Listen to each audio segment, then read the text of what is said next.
우리 말씀을 같이 좀 나눌까 합니다. 앞에 화면 보시면 되고요.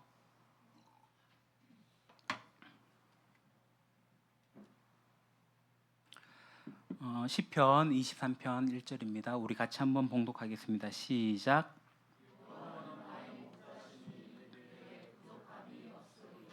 아멘. 여러분, 기독교인이 가장 좋아하는 성경 구절이 뭘까요? 제가 파악하기로는 방금 우리가 같이 봉독한 이 본문입니다. 여호와는 나의 목자시니 내게 부족함이 없으리로다. 우리 교회 항존지 교육을 하고 임직하기 전에 제가 피택자들에게 물어봤습니다. 당신이 가장 좋아하는 성경 구절은 무엇입니까? 그 중에 6명 중에 2분이 이 본문을 좋아한다고 하셨어요. 아마 여러분도 여러 성경 구절 중에 이 본문을 가장 좋아하거나 아니면 좋아하는 성경 구절 중에 하나라고 생각을 해요.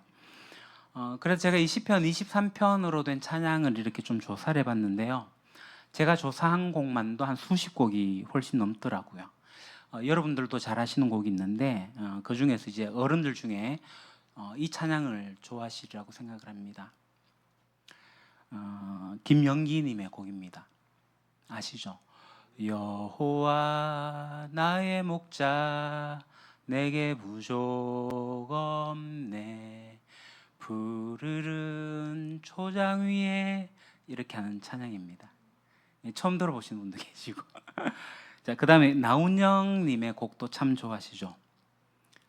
성악으로 이렇게 부르는 여호와는 나의 목자시니 내게 부족함이 없으리 이 찬양입니다.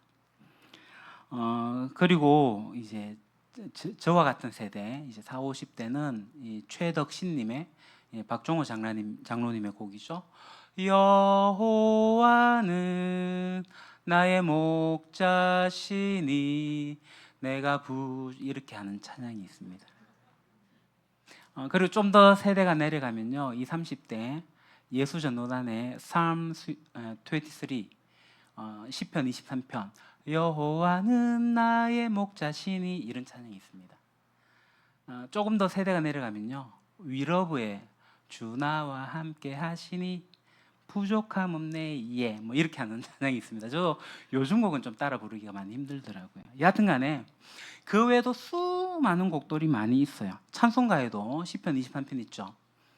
하나님은 나의 목자시니 이것도 그렇고, 선한 목자 되신 이 찬양도 그렇고, 주는 나를 기르신 목자 이 찬양도 그렇고, 참 시편 23편으로 된 찬양곡이 너무나도 많이 있습니다. 그러니까 오늘 이 본문이 다윗의 시편입니다. 다윗의 노래인데 다윗은 이렇게 노래를 했어요. 그 수많은 작곡가들이 또 노래를 만들어서 불러요. 근데 이게 진짜 내 노래가 될 수 있는가, 진짜 나의 노래가 되는가, 이것을 오늘 좀 생각해 보려고 합니다. 제가 3가지 근본적인 질문을 던지게 될 텐데 그걸 여러분들이 스스로 답변을 한번 해보시고요. 여기에 대해서 정직하게 답변을 하게 되면 이 시편 23편은 내 노래가 될 수가 있습니다. 이 노래가 내 노래가 되지 못하는 것은 정직한 답변을 하지 못해서 그래요. 자, 첫 번째 질문은 이겁니다. 나는 누구인가? 나는 누군가? 이거 철학적으로 접근하게 되면 매우 어렵습니다. 오늘 짧은 시간에 논할 수도 없고요. 다만 오늘 말씀에 근거해서 그 답을 찾아보면 나는 누구예요? 나는 누구예요? 이 본문에 의하면 나는 양입니다. 근데 솔직히 말씀드려서 여러분 양이십니까? 나는 양이 아니잖아요. 나는 용이죠. 양이 아니고 용이죠. 용 되고 싶잖아요.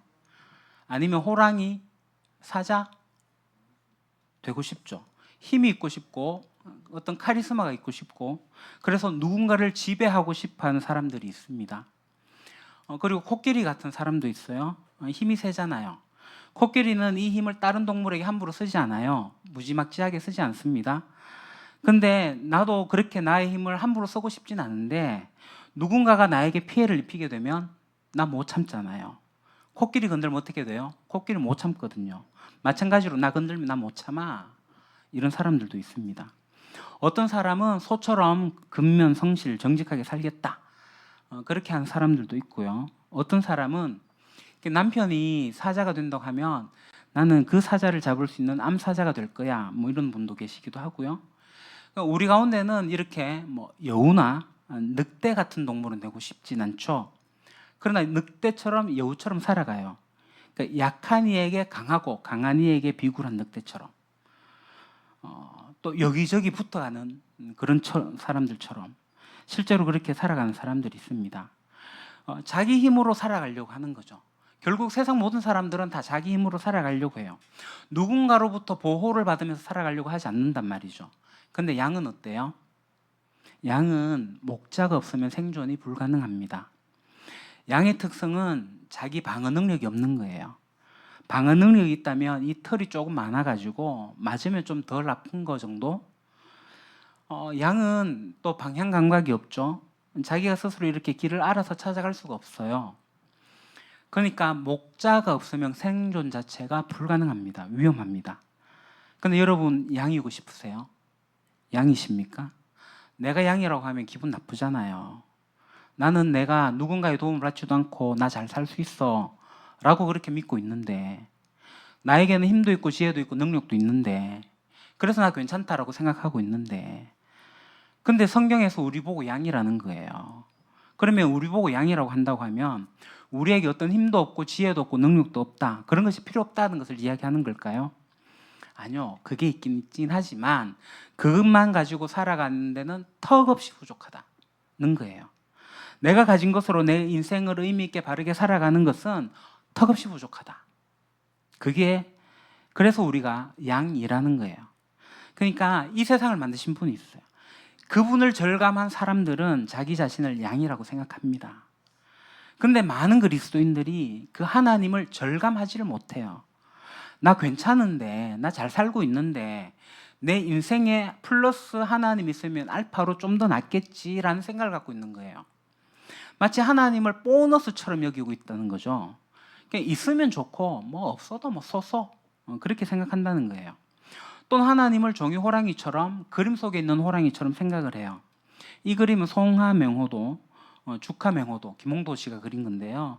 그 그림에 있는 이 호랑이 보고 여러분 무서워하십니까? 전혀 안 무서워하지 않죠. 그러니까 그림 속에 있는 호랑이 안 무섭습니다. 종이 호랑이 무섭지 않아요. 그러니까 하나님을 이 종이 호랑이 취급한다고요. 또 어떤 사람이 하나님을 비상금처럼 여깁니다. 비상금이 두둑하면 안정적이잖아요. 급한 일이 생길 때 이 비상금이 유용하기도 하고, 근데 평상시에는 이 비상금이 필요가 없어요. 그러니까 급할 때 필요하니까 비상금이죠. 그러니까 그렇게 거예요. 평상시나 괜찮은데 급할 때 하나만 필요하다는 거예요. 이런 생각을 합니다. 여러분 어떻습니까? 하나님 없이도 그럭저럭 내 인생 잘 살 수 있다, 그래 생각하시죠? 이런 사람의 상태를 이사야가 잘 그려주고 있는데요. 이렇게 말합니다. 우리는 다 양 같아서 그릇 행하여 각기 제 길로 갔거늘. 이사야 선지자가 하나님을 멀리하고 자기 인생 자기대로 살 수 있다고 보는 그 사람들을 이렇게 표현해요. 양 같아서 그릇 행하여 각기 제 길로 갔다. 각자 소견에 오른 대로 행하고 있다라는 거예요. 그 길이 절대로 참된 사랑과 자유와 행복을 주는 게 아님에도 불구하고 각기 제 길로 간단 말이죠. 그러니 예수님께서는 다가오는 사람들을 보고 뭐라고 얘기를 해요? 목자 없는 양같이 여기셨다는 거예요. 여러분, 왜 많은 사람들에게 여호와가 나의 목자가 안 되는지 아십니까? 내가 양이 아니거든요. 난 호랑이고, 나는 소고, 사자고, 여우고, 늑대고, 코끼리거든요. 나는 내가 살 수 있거든요. 그러나 성경은 분명하게 말합니다. 하나님 없는 인생은 무모한 인생이라고. 여러분, 여러분의 인생을 정직하게 한번 돌아보십시오. 하나님 없이도 그럭저럭 살 수 있다고 생각하시는 분들은 그냥 교양을 위해서 교회 다닐 수 있어요. 그러나 여호와 나의 목자신 내게 부족함이 없으리로다, 이 고백은 못할 겁니다. 이런 상황을 성경에서는 뭐라고 얘기하냐면 영적인 죽음, 어두움이라고 표현합니다. 에베소서에서 허물과 죄로 죽었던 너희를 이라고 표현해요. 우리가 살아있는 것 같지만 살아있는 게 아니라고. 그래서 우리의 인생의 궁극적인 목적도 참된 생명의 비밀도 누리지 못하고 이 세상 풍조에 따라 가지고 이 세상의 흐름에 따라 가지고 살아가고 있을 때 온 우주의 창조자이신 하나님 모른 채로 살아가는 사람들, 자신의 삶을 그냥 그럭저럭 살아가는 사람들을 성경이 뭐라고 얘기한다고요? 죽었다. 허물과 죄로 죽었다. 죽은 사람이라고 표현한다고요. 다시 말씀드립니다. 이 첫 번째 질문, 나는 누군가? 여기에 대해서 내가 제대로 답하지 않으면 우리의 신앙은 그냥 동화 수준에 머물러 있는 거예요. 하나님 앞에서 난 양입니다. 나는 주님의 지혜가 필요합니다. 라는 고백을 하게 되면 이 고백은 나의 노래가 될 수 있어요. 여호와는 나의 목자시니. 다시 한번 읽어봅시다. 시작. 여호와는 나의 목자시니 내게 부족함이 없으리로다. 두 번째 질문입니다. 하나님은 누구신가? 사실 많은 사람들이 하나님을 오해하고 있어요. 여러분들이 신인식을 얼마나 갖고 있는지 알아보려고 제가 A4를 준비했습니다. 자, A4 한 장씩 다 드릴 테니까 여러분들이, 아니요, 안 드릴 겁니다. 그 A4 용지에 하나님에 대해서 여러분 한번 적어 보십시오. 몇 글자 적으실 수 있겠어요? 목사님, 저 한 장으로 부족합니다. 몇 장 더 주세요. 적으실 수 있겠습니까? 여하튼 여러분은 몇 글자는 적을 수 있을 거예요. 여러분들이 적은 그것이 바로 여러분들의 신학입니다. 하나님에 대해서 아는 방향이죠. 여러분의 신학. 그러니까 우리 모두는 신학이 있어요. 아니, 교회 안 다니는 사람도, 세상 사람도 신학이 있다니까요. 근데 나름대로 다 신이 누군지를 나름대로 생각을 하고 있어요. 근데 불행한 것은 그들이 가지고 있는 신인식이 오해라는 거죠. 잘못된 생각을 갖고 있다라는 겁니다. 우리 기독교인들도 하나님을 내가 알긴 알겠어. 이 세상을 만드신 분인 건 알겠는데 하나님이 저 멀리 떨어져 계신 분. 그래서 내가 하나님 부르면은 대답을 안 하셔. 그래서 하나님 어떻게 불러야 돼요? 하나님! 하고 고함을 쳐야지 이렇게 돌아봐 줄 수 있는 분. 나한테 별로 관심을 안 가지시는 분, 차갑고 매정한 분, 내게 어려움을 주고 무정하신 분, 내가 잘못하면 심판하시고 정죄하시는 분, 높은 기준을 요구해가지고 거기에 다다르지 못하면 야단치시는 분, 하나님을 이렇게 부정적으로 생각합니다. 또 반면에는요, 하나님은 사랑이시다. 내가 온갖 잘못을 해도 다 이뻐해 주시고 나를 사랑하신다. 이것도 대단한 착각이거든요. 하나님에 대한 지식이 부족해요. 요즘 세상에서 한국 교회를 바라본 시선이 부정적이죠. 이런 상황 가운데 저는 교회가 정말 하나님을 제대로 알고 있는가 하는 생각이 들기도 합니다. 우리 인생은 어떤 인생이냐면 하나님에 대해서 알아가는 과정이 우리 인생이에요. 우리가 지금 하나님에 대해서 오해를 하니까 이 오해를 풀어나가는 과정이 우리 인생입니다. 실제로 시편 23편이 위대한 이유가 여기에 있습니다. 다윗은 자기 자신의 인생을 통해 가지고 하나님을 알게 됐거든요. 그래서 시편을 통해서 하나님을 묘사하고 있습니다. 이 시편 23편은 다윗이 풀밭에 누워가지고 팔베개하고 그렇게 쓴 시가 아니에요. 다윗이 처절하게 인생을 살고 난 다음에 그 인생의 말년에 황혼에 깨달은 하나님을 고백하는 거예요. 여기에 시편 23편의 위대함이 있습니다. 성경은요, 하나님에 대한 고급 지식이 가득 차 있는 책입니다. 이 성경을 읽으면 하나님이 어떤 분인지 우리가 알아가게 돼요.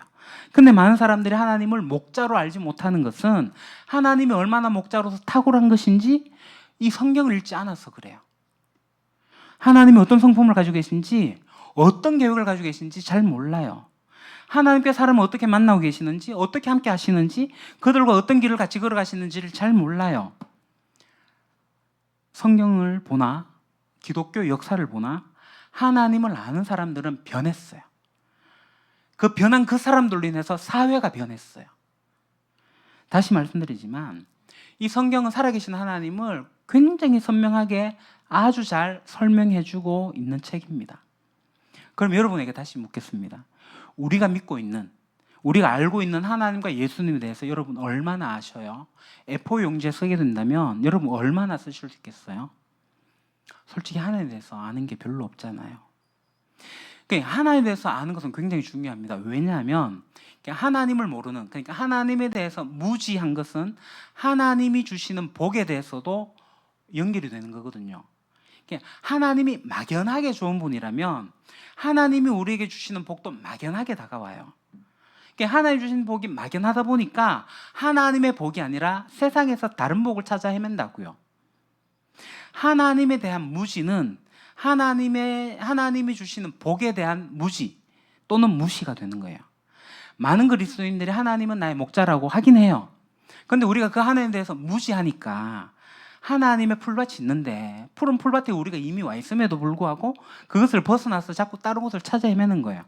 하나님의 품 안에서 하나님의 품을 누리면서 하나님 주시는 꼴을 건강하게 먹고 잘 자라가야 되는데 우리는 그것을 떠나가지고 자꾸 다른 곳으로 나가버리는 거예요. 잡초도 많고 영양가도 없고 독초가 섞여 있는 풀밭을 찾아 헤매고 있다니까요. 하나님은 여러분에게 어떤 분입니까? 하나님은 여러분에게 어떤 복을 주십니까? 이게 두 번째 질문입니다. 하나님은 누구신가? 여기에 대해서 여러분 정직하게 답변하셔야 돼요. 자, 세 번째 질문입니다.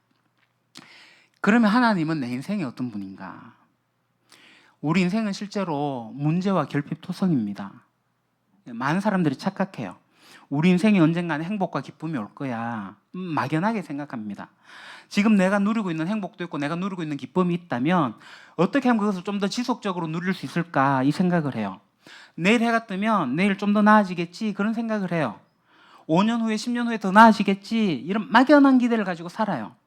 물론 내일 해가 떠도 별 소용없어 라는 사람이 있기는 합니다만 대부분은 내일 나아질 거야, 미래 나아질 거야 라고 생각을 해요.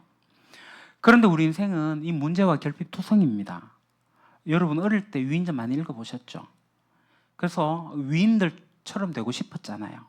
그런데 그 위인들의 삶을 보면 그 자신들의 자체에 문제가 있고 결핍이 있었거나 아니면 그들이 살고 있는 그 시대에 문제들이 있었다는 것을 우리가 보게 됩니다. 우리네 인생, 우리 부모님의 인생을 한번 보십시오. 문제투성이었고 결핍투성이었습니다.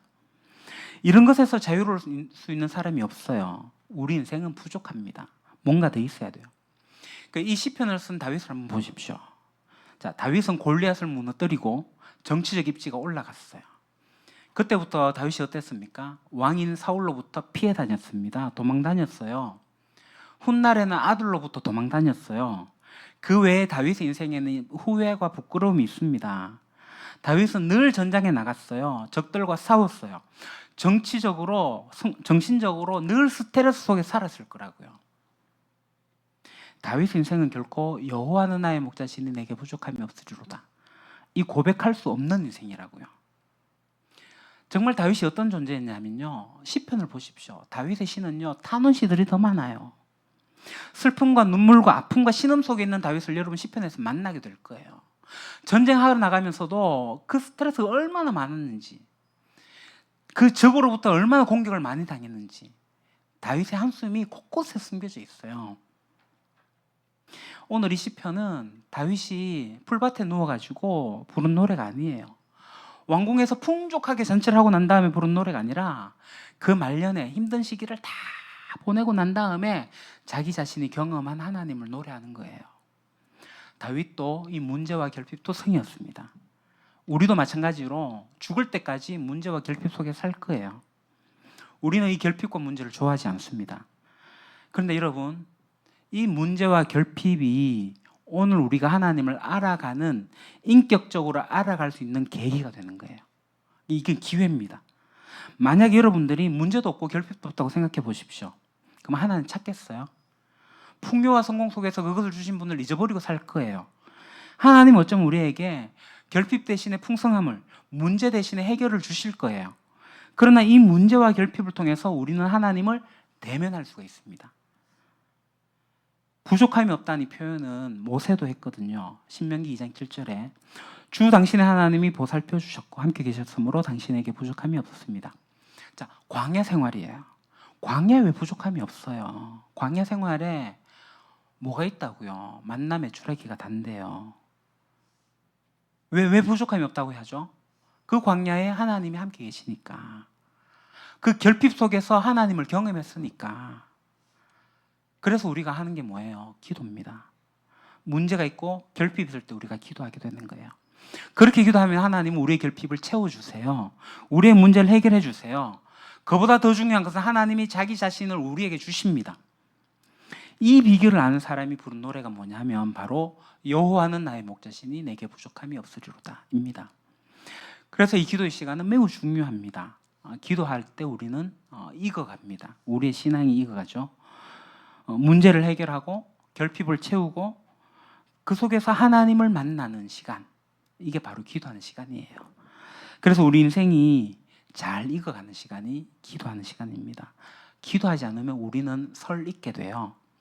기도하지 않으면 결핍과 문제 속에서 계속 악수를 두게 돼요. 기도가 없는 인생은 설익은 인생입니다. 사랑하는 경주 반석교회 그리고 유림교회 성도 여러분, 오늘 제가 하고 싶은 얘기는 우리 인식을 좀 바꾸자는 거예요. 내가 누군가. 그 인식을 바꾸는 제가 영상을 하나 준비했는데 영상 소리 좀 바꿔주시고요. 한번 보도록 하겠습니다.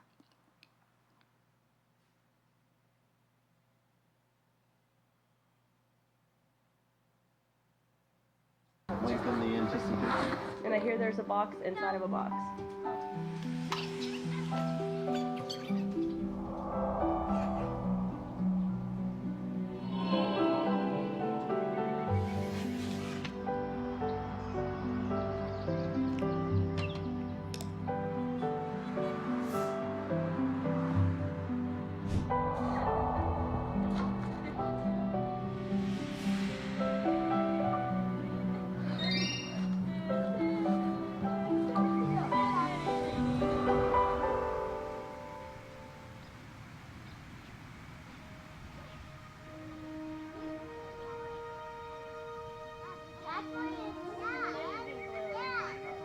Is it really different?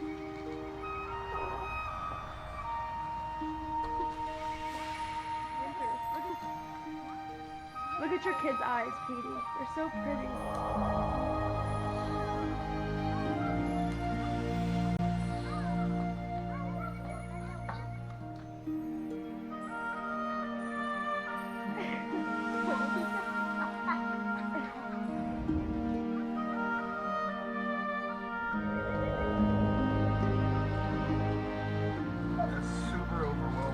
I bet. Oh man. Her coat is very purple. And Cora's coat. It's a new world.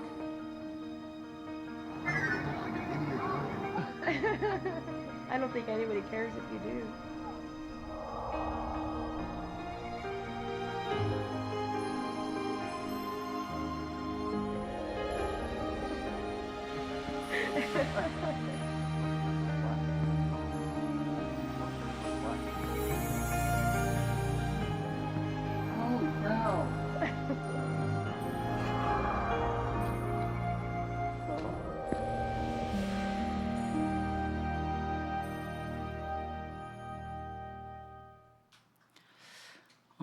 이 영상 말고도 생명안경, 색약안경을 검색하면 수많은 영상들이 나옵니다. 매우 감동적이에요.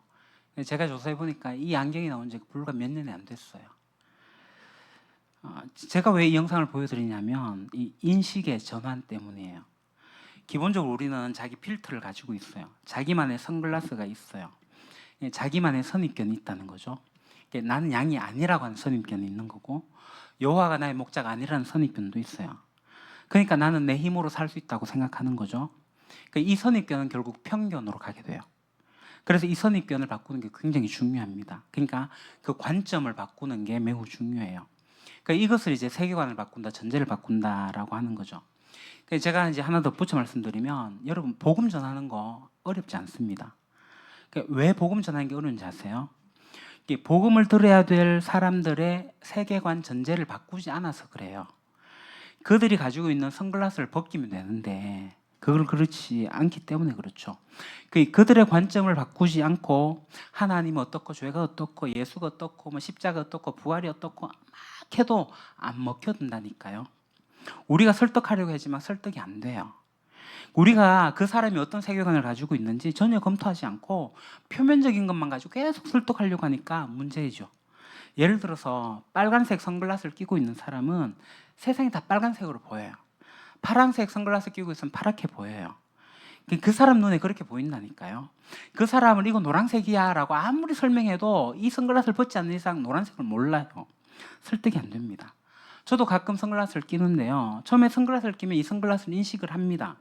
근데 시간이 조금 지나면 이게 적응이 돼가지고 선글라스를 끼고 있는지 안 끼고 있는지 몰라요.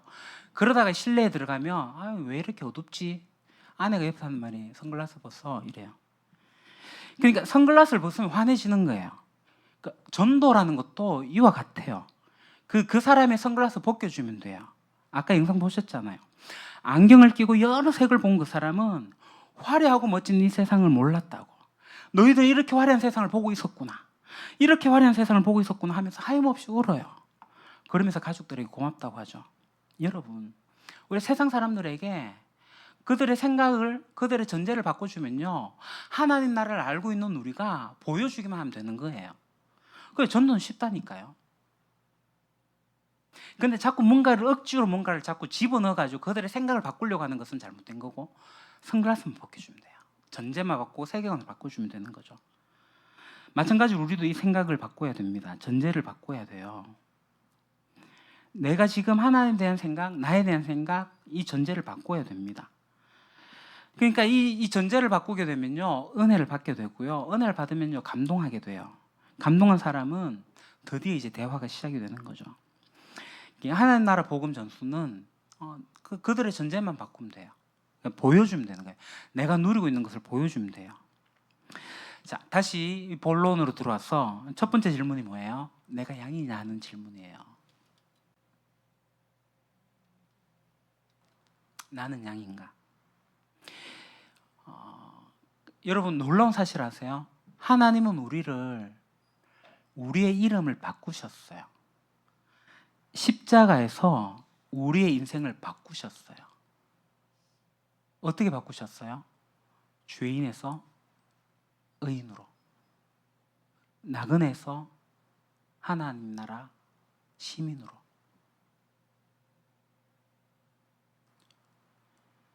우리는 하나님의 양입니다. 자, 두 번째 질문, 하나님은 목자이신가?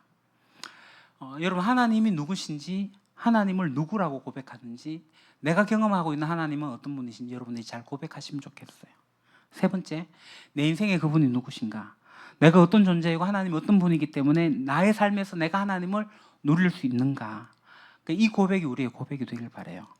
그래서 여호와는 사람들의 목자, 그게 아니라 여호와는 나의 목자다. 사람들의 부족함이 없다 아니라 내가 부족함이 없다가 돼야 돼요. 인생 세웅지 마라는 말이 있습니다. 우리 인생 결코 순탄치 않아요. 이게 좋으면 저게 나쁘고 저게 좋으면 이게 나빠요. 우리 인생에 평생의 결핍과 문제가 따라다닐 거예요. 유토피아 오지 않습니다. 인생을 잘 살려고 노력하면 노력할수록 문제가 더 생길 수도 있어요. 그러나 좋은 소식이 있습니다. 여호와 하나님께서 우리가 진실로 그분을 찾는다면 그분이 우리의 목자가 되어주시는 거예요. 우리의 문제와 결핍을 다 채워주시는 거예요. 우리 인생에 불평이 나오고 불만이 나오는 게 아니라 여호와는 나의 목자시니 내게 부족함이 없으리로다, 이 고백이 나올 거예요. 그래서 우리 이 시간에 같이 함께 기도하면 좋겠습니다. 예배팀 나와주시고요. 우리 같이 찬양하고 기도하고 할 터인데 먼저 우리 십자가에서 찬양을 하도록 합시다. 하나님은 그리스도 예수 안에서 우리를 부르셨고 우리를 하나님의 자녀로 삼아주셨어요. 우리 어떤 존재였습니까? 우리는 고아였고 거절이었고 죄인이었고 저주였으며 원수였고 창기였습니다. 근데 하나님 우리를 아들로 용납으로 의인으로 바꾸셨고 축복으로 연인으로 신부로 바꿔주셨습니다. 우리 시간에 같이 찬양합시다.